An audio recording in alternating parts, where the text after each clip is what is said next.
यीशु मसीह के नाम में इस मैसेज को सुनने और देखने वाले तमाम मसीही भाई बहनों को जय मसीह की। मैं हूं आपका भाई नवीन चौहान।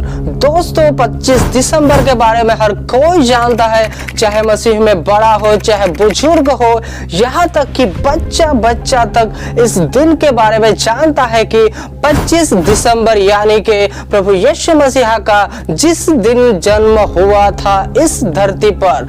यह बात दोस्तों मसीही लोगों से लेकर अन्य जाति भी जानते हैं इस दिन के बारे में कि 25 दिसंबर यीशु मसीह का जन्म हुआ था। दोस्तों इस दिन के बारे में अन्य जाति भी जानते हैं कि 25 दिसंबर यानी कि यह दिन मसीही लोगों के लिए बहुत ही खास होता है। परंतु दोस्तों सच में कहा जाए तो 25 दिसंबर को यीशु मसीह का जन्म नहीं हुआ था, क्योंकि बाइबल में हमें कहीं पर भी 25 दिसंबर के बारे में ऐसा वचन नहीं मिलता है, या फिर बाइबल में कहीं पर भी वचनों में लिखा हुआ हो कि इस दिन यीशु मसीह का जन्म हुआ था। दोस्तों इस दिन के बारे में बाइबल में भी नहीं लिखा गया है। तो दोस्तों आखिर ये 25 दिसंबर क्यों मनाया जाता है और इसके पीछे का कारण क्या है? तो दोस्तों कहा जाता है कि जो पुराने मसीही लोग थे, पुराने मसीही बाइबल इतिहासकार थे, उन लोगों के माध्यम से यीशु मसीह के जन्म की तारीख ढूंढने की कोशिश की गई थी, परंतु वह लोग इसमें असफल रहे थे।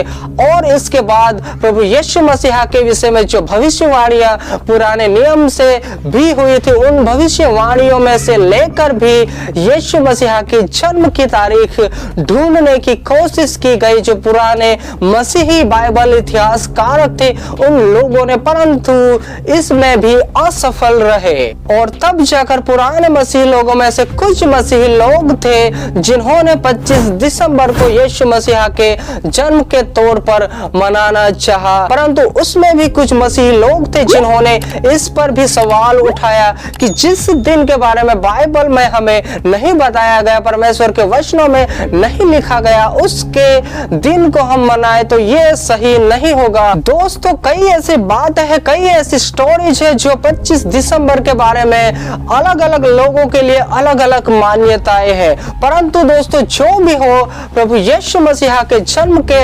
आधारित हम दो बातों को देखेंगे, या जो दो प्रश्न हर एक विश्वासी मसीह भाई बहनों में या अन्य जातियों में भी दो प्रश्न यीशु मसीह के जन्म को लेकर उठते हैं, उन दो प्रश्नों के बारे में हम चर्चा करेंगे। दोस्तों पहला प्रश्न तो यह है कि यीशु मसीह का जन्म जब हुआ था, वह जन्म दुनिया का सबसे अनोखा, सबसे अद्भुत और सबसे अलौकिक जन्म था, जिस पर कई अन्य जातियां सवाल खड़े करते हैं कि ऐसे कैसे हो सकता है यीशु मसीह का जन्म, क्योंकि हर कोई यह बात तो जानता है कि जब भी किसी बच्चे का जन्म इस धरती पर होता है तब बिना माता पिता के इस धरती पर नहीं होता, या यूं कहे कि मेल और फीमेल के बगैर नहीं होता।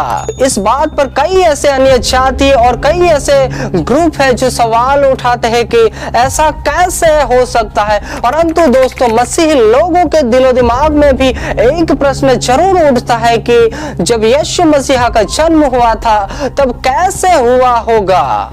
तो दोस्तों इस सवाल को हम समझने की कोशिश करेंगे। और दूसरा जो सवाल है वह यह है कि यीशु मसीह जब इस पृथ्वी पर आया, जब पृथ्वी पर जन्म लिया, तो हमारे लिए क्या लाभ हुआ? तो दोस्तों पहला सवाल जो होता है, जो मसीही लोगों के जीवनों में भी होता है कि यीशु मसीह का जन्म किस प्रकार कैसे हुआ होगा बिना शारीरिक पिता के। तो उसके लिए हम चलते हैं, जब मत्ती की किताब में भी हम पढ़ते हैं तब वचनों में भी यही पाया जाता है। दोस्तों बाइबल में यह पाया जाता है कि जब मरियम की मंगनी यूसुफ के साथ होती है तो उन दोनों के इकट्ठा होने से पहले ही वह पवित्र आत्मा की ओर से गर्भवती पाई जाती है।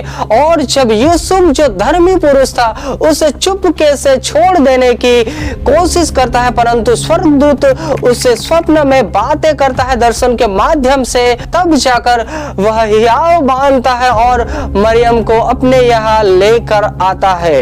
और दोस्तों हम लूका की किताब में भी जब देखते हैं तब वहां पर भी हम पाते हैं कि 6वें महीने में परमेश्वर की ओर से जिब्राइल दूत को मरियम के यहाँ भेजा जाता है, जो गलील का नासरत नगर होता है। उस जगह पर स्वर्गदूत को भेजा जाता है और भीतर जाकर स्वर्गदूत मरियम से यह कहता है, आनंद और जय तेरी ही हो, क्योंकि ईश्वर का अनुग्रह तुझ पर हुआ है, प्रभु तेरे साथ है। पहले तो मरियम भी बहुत ही घबरा जाती है या डर जाती है कि यह कैसा अभिवादन है। तब स्वर्गदूत वापस उससे उस जगह पर बातें करता है कि हे मरियम, तू भयभीत न हो, क्योंकि परमेश्वर का अनुग्रह तुझ पर हुआ है।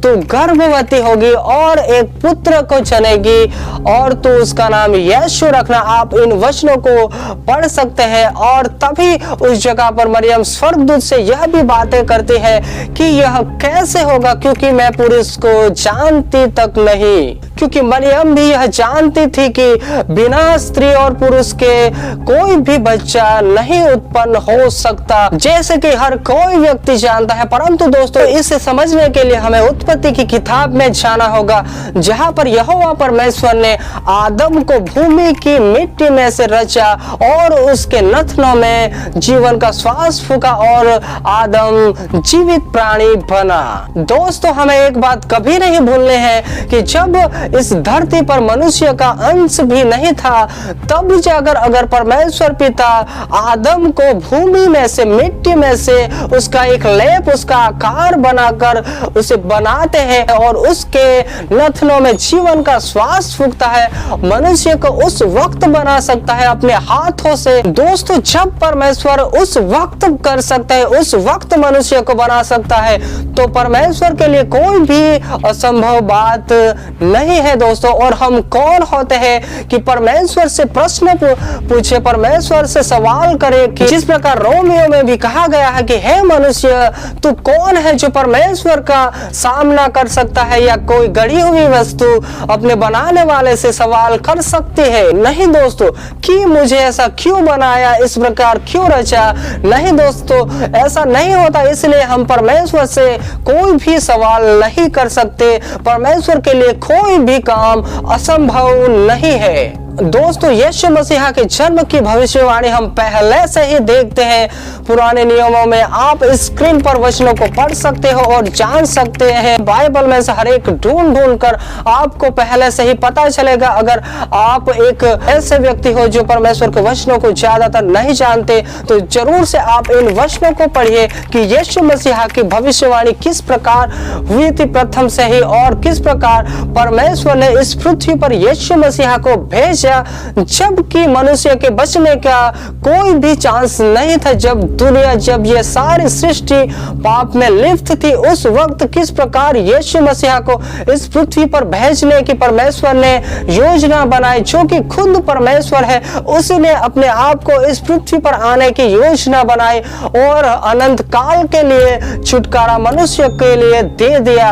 क्योंकि उस समय बलिदानों से भी परमेश्वर समझ चुके थे कि मनुष्य सदा काल का छुटकारा नहीं प्राप्त कर सकता। इसलिए परमेश्वर पिता ने योजना बनाई यीशु मसीहा को इस धरती पर भेजने की, या यूं कहे कि खुद परमेश्वर यीशु मसीहा के रूप में इस पृथ्वी पर आए और बलिदान हुए, ताकि जो कोई भी यीशु मसीहा पर विश्वास करे उसका नाश न हो परंतु अनंत जीवन प्राप्त करे।